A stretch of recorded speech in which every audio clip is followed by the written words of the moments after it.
बात करेंगे automatic drain valve के बारे में। ऑटोमेटिक ड्रेन वाल्व जिसे हम लोग compressor, air dryer, air receiver tanks में यूज करते हैं।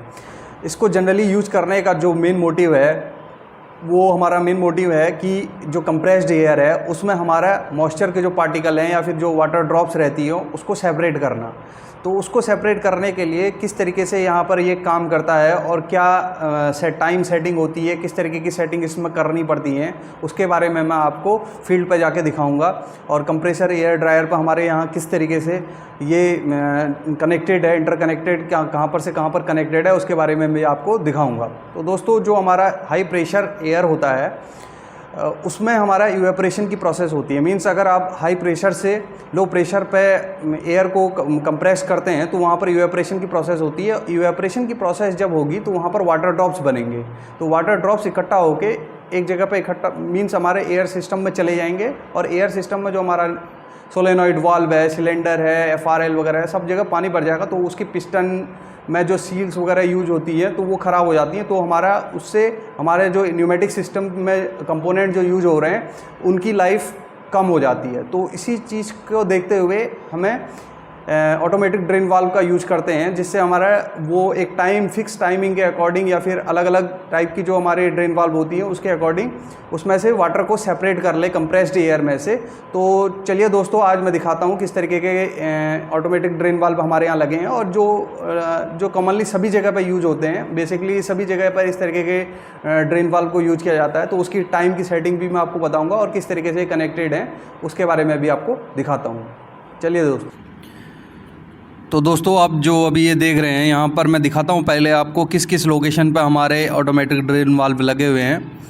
यहाँ पर ऑटो ड्रेन वाल्व जो लगा हुआ है हमारे मेन रिसीवर टैंक में लगा हुआ है, जो हमारा रिजर्वायर टैंक जिसे हम बोलते हैं या रिसीवर टैंक जिसे हम बोलते हैं, उस पर हमने यहाँ पर लगाए हुए हैं दो रिसीवर टैंक है हमारे पास। तो दोनों में हमने लगाए हुए हैं और जितने भी आपके पास टैंक है उतनों में आपको लगाना पड़ेगा इसको। यहाँ पर पानी ना हो इसलिए हमने सारा जितने भी ड्रेन वाल्व हैं उनकी जो वाटर की जो सप्लाई है वो एक जगह पर कर रखी है और वहाँ से अलग कर रखा है। तो अभी यहाँ पर मैं आपको ये दिखा रहा हूँ कि ये जो है ये हमारा ड्रेन वाल्व है, इसमें टाइमर की सेटिंग रहती है। ये लेंडोरा का हमारा ड्रेन वाल्व है।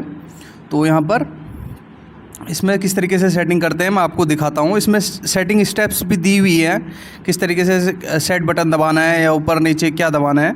तो उसके ऊपर यहाँ पर सेटिंग की यहाँ पर मैनुअल है, यहाँ पर आप इजीली यहाँ पर से कर सकते हैं। बाकी मैं आपको बता देता हूँ किस तरीके से करना है। तो सबसे पहले आपको क्या करना है, यहाँ पर press set button once. Press set button, अगर एक बार आप सेट बटन दबाएंगे तो ये ऑफ टाइम दिखाएगा, मींस कितनी देर के लिए ऑफ रहेगा। और 2 बार आप सेट दबाएंगे तो कितनी देर के लिए ये ऑन होगा। तो ये है, अभी हमारा 1 मिनट चल रहा है, मींस ऑफ टाइम चल रहा है। अभी 1 मिनट का ऑफ टाइम और बचा हुआ है, फिर उसके बाद ये वाल्व ऑन होगा। तो यहाँ पर अभी 1 मिनट होगा तो यहाँ पर ये वाल्व ऑन होगा, आप देखेंगे। तो पहले मैं आपको दिखा देता हूँ, ये देखिए 3 मिनट यहाँ पर ऑफ टाइम है। अगर इसमें 2 बार दबाता हूँ तो 7 सेकेंड, ये 7 सेकेंड है। जो ऑन टाइम है वो सेकेंड्स में होता है। तो 7 सेकेंड के लिए हमारा ऑन होता है। तो इसको अप और डाउन करके भी आप कर सकते हैं। तो सेट बटन को और आप दबाएंगे तो फिर वो मेन डिस्प्ले आ जाएगी। जैसे यहाँ पर 1 दिखा रहा है, तो ये देखिए 2 बार सेट बटन दबाएंगे तो यहाँ पर 7 ऑन टाइम है, 3 मिनट इसका ऑफ टाइम है। मींस 3 मिनट तक ये बंद रहता है, फिर 7 सेकंड के लिए ऑन होता है और यहाँ से अप एंड डाउन होता है। ये 3 मिनट का 4 मिनट कर सकते हैं। अब इसे 90 मिनट तक सेट कर सकते हैं इस वाले वाल्व में। और कोई वाल्व हो तो उनमें अलग अलग सेटिंग रहती है। अगर इसे आप यूज कर रहे हैं तो आप यहाँ पर 8 सेकंड के लिए भी ऑन कर सकते हैं। मींस यहाँ पर 10 सेकंड के लिए मैक्सिमम आप ऑन कर सकते हैं इस वाले कंट्रोलर में। यहाँ पर दिया हुआ है ऊपर से, ये देखिए ऑफ टाइम 1 से 90 मिनट 99 मिनट के लिए, ऑन टाइम 1 से 9 मिनट के लिए, 9 सेकेंड्स के लिए। तो 9 सेकेंड्स तक ही आप ऑन करवा सकते हैं वाल्व को। और उससे ऊपर आप ऑन करवाएंगे तो एयर हमारी फालतू की निकल जाएगी। तो हमें सिर्फ यहाँ से वाटर रिलीज़ करना है। तो यहाँ पर अभी हमारे 2 मिनट बचे हैं। एक बार ऑन हो गया है हमारा, यहाँ पर जैसे मैं आपको बता रहा था उसी ड्यूरेशन के थ्रू यहाँ पर 7 सेकंड के लिए ऑन हो गया है। काम करता रहता है अपना, अब इसमें सेटिंग भी करते रहेंगे। तो यहाँ पर इस तरीके से अभी 2 मिनट बचे हैं, उसके बाद ये 7 सेकंड के लिए ऑन हो। 1 hour later. होता है। तो दोस्तों ये अभी इसमें आपको मेन ध्यान ये करना है मेंटेनेंस पर्पस से कि ये चोक वोक ना हो। मीन्स अभी यहाँ पर आप लंबे टाइम से अगर आप इसे यूज़ कर रहे हैं तो ये चोक भी हो जाता है कई बार।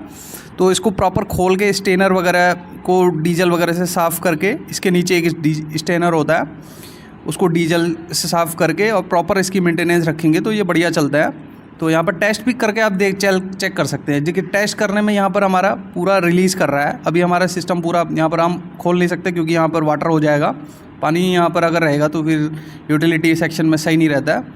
तो यहाँ पर 7 सेकंड के लिए ऑन हुआ, आपने देखा होगा। अब ये फिर से 3 मिनट के लिए जैसे आप टेस्ट करेंगे तो उसके बाद ऑन तो होगा, लेकिन फिर जो ये देखिए अभी ऑन हुआ, अब पाइप हिला था तो यहाँ पर यह वाटर रिलीज़ हुआ था। तो अभी आपको मैं ऑटो में दिखा देता हूँ कि ऑटो में जैसे 1 मिनट के बाद ये किस तरीके से ऑन होता है।